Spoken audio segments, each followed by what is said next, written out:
Ko ka san cewa wanda ya fara koyon trading a wata ɗaya zuwa wata biyu zai iya fin ka yin nasara a trading kai da kai shekara kana koyon trading? Tambaye ni dalili kafin ka ce wani abu. Tabbas da yawa ko da yaushe samun mentor na gari yana da tasiri a trading.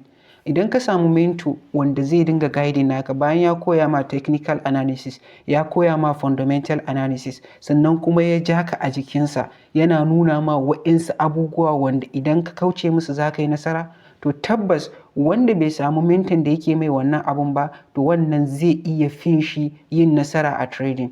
Misali, bari in ƙara yin abin gwari-gwari yadda za ku gane. Kai ne yanzu ka samu mentor ka fara koyon trading a wata ɗaya. Mentor da ka samu sai ce zai koya ma trading a wata ɗaya. Bayan ya zo ya koya ma technical analysis, ya koya ma fundamental analysis, sannan kuma bayan an yi wata ɗayan nan ya yi graduation naka, sai kuma ya jawo ka a jiki.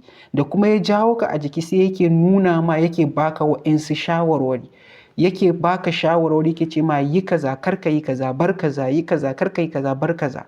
Wannan abubuwan da yake ma tabbas zai iya sa ka zama mai nasara a ɗan ƙanƙanin lokaci, domin yana baka shawarwari ne wanda za su amfane ka.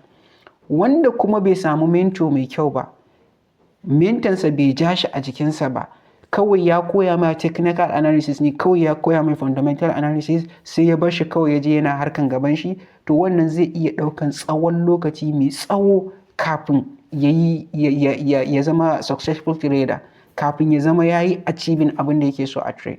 Kuma ku tsaya ku yi lissafi ku gani. Shi yasa akwai 'yan mentor namu a arewa suna burge ni kwarai da gaske, yanda idan ka ga yanda suke da student nasu, za ka ga suna jawo student nasu a jiki, suna ba su shawarwari. Idan zai shiga trade yana shiga da su. Idan wani abu ya faru yakan gaya musu cewa ga dalilin da ya sa wannan abu ya faru a market, ko kuma ga abin da ya faru ya sa kaza yayi kaza. To irin wa'innan abubuwan sukan taimaka mutum ya saurin fahimtar abu, kuma yakan taimaka mutum ya saurin gane abu, ya samu nasara akan wannan abu.